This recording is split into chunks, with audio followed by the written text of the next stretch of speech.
Hello everyone. I guess after making my videos in July of 2023, I never thought I'd make more videos again because after going through my dad's camera, I was really inspired by wanting to tell my story and also my family's like kind of story and my childhood, just to kind of reflect on that. And what happened was while at OSU, I ended up getting a third surgery, and so that's why I wanted to do a life update video. So I started at OSU in fall 2023 in management information systems, which is a mix of business and computer science. The reason I switched to this was because at UC, so I started out in chemical engineering at UC, and I did that for 3 semesters. And this was before my surgeries. I wanted to switch because I like the technology part, but not so much the chemistry. And so after my surgeries, I decided that, or after my 2 surgeries, I decided that I wanted to do business analytics. And so I did that for 2 semesters. I was on track to graduate in 2 more semesters, but I guess I wanted more, something with more technology based. And so that's why I switched to management information systems at OSU. I guess this was a little bit hard because OSU requires 5 semesters when you are in information systems. So I was like, okay, I'll start back in my second year. That's okay. Really liking the mix of computer science and business, and yeah, I was definitely more technology. I was more involved with technology. So yeah, I finished my first semester, no problem. And then what happened was my second semester, towards the middle of it, I started getting really bad headaches. And this was frustrating because this is what had happened in my previous surgeries. Leading up to it, I'd just get bad headaches and be really tired and unmotivated. I realized that I couldn't do school anymore, and I just wanted to, figure out what was wrong and have surgery if that's what I needed. And so I got an MRI. They found out it was a brain tumor that was causing the headaches, and they said it was around my brainstem area. And what ended up happening was I got surgery in March of 2024. This was a really different experience for me because my past 2 surgeries had been at children's hospitals. They usually want to monitor me for at least a week, and here at the hospital, they were like, I think in about 2 days, they're like, okay, you can go now. And so it was really nice. The surgery was a lot shorter. Very good neurosurgeon at OSU. He one of the things he specializes in VHL tumors, and so it was quick. I think 3.5 hours for the surgery total. He ended up going in. He realized there was a lot of scar tissue from the previous surgeries, and so I think he got rid of that first. Then when he went in to get the tumor, he realized it was the same tumor that they thought they removed in August of 2021. And so after I found out that, I was definitely pretty upset for a while because I first of all I thought I'd be done with surgeries, at least brain surgeries, for a while and not have to worry about that. Then here I am, starting OSU, trying to finish my degree. Another tumor pops up, but it's not a new one. It's the one that ended up growing back near my brainstem that caused the original hemorrhagic stroke. And, I guess part of me, I was really upset at first. I was like, I don't know what I want to do. I couldn't believe that they didn't completely remove the tumor. But another part of me, after a while, was like, I guess I'm pretty grateful. My recovery has been great.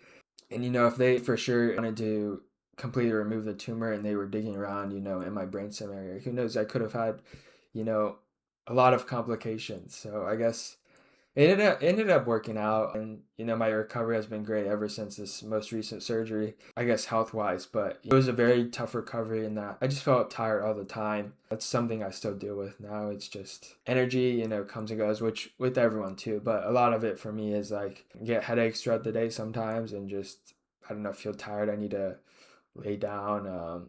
Definitely not even close to the same person I was before. I guess after these surgeries too, I can I guess I realize the things that are off about me. Like, it's definitely harder for me to speak. It takes me longer to think. Just yeah, things like that. But being able to finish college is great. I never thought I would be in this position. After the surgery, I was like, okay, well, I have 4 semesters now. Let's just finish it, I guess. I did online in the summer of 2024 just to see how it goes and how my body feels, and it went pretty well. I finished that, and then I ended up doing a mix of in-person online classes the next semester, fall 2024. Just a year left after that. Did I say year? I meant 2 years left. I lose track because I know it's been a long journey for me. I guess let's go through spring 2025. I think I was all in-person classes.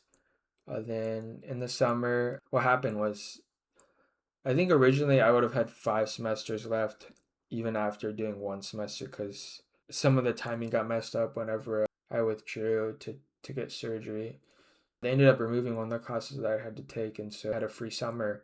And I hadn't worked for a while. I was like, okay, it's time to find an internship. And so I ended up getting the summer internship at a nonprofit that I actually still work at. In school, they in the fall when I was going to start school, they offered me a part-time position.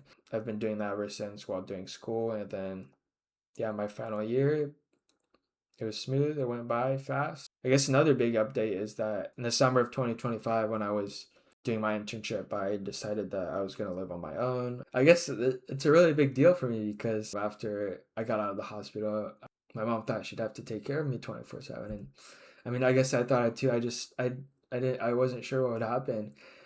And, to be able to live on my own now is another great accomplishment for me. Yeah, not only be able to finish college, and so I guess even driving is a big deal for me now. I guess in my last video, I was wearing the prism glasses. That was to kind of correct my double vision. And because right now I would say my double vision is side by side. I always see two images. They're kind of side by side. The left image, it's a little bit tilted. I eventually just didn't want to do that anymore because, the prism glasses, they're heavy. It wasn't always single, only in one certain position. And so I ended up it was just like, um, whenever I drive, I'd just be like basically driving with double vision, having to see two different things. And so I decided that I got rid of the prism glasses after my third surgery. My vision was, I guess my brain was still healing. My vision was even more messed up then. And after putting on the prism glasses, it was completely different. And I was like, I don't want to have to deal with this anymore. I think contacts are the best way to go. And I'd always worn contacts before. And so what I do now is I wear one contact, and so the right image is clear because I wear the contact in my right eye, and the left image is blurry, and so I just pay attention to the right image, and I guess I've learned to ignore the left image. It's always there. It's blurry. Definitely always like a reminder of where I came from and what I have to deal with now. But it's been good. I like how there's peripheral vision. Before I would drive with I tried driving with a patch, but I didn't like how I didn't have any peripheral vision. This was good too, and so yeah, I guess ever since then I've just been wearing the one contact. It's been great. Thank you everyone for watching my life update after I finished college. Yay! I think now I'm just gonna start try to post daily life content on Instagram. Just about how I'm enjoying life now after I would say after having a second chance at life, and what I do to stay happy, stay healthy, stay energized. Thank you.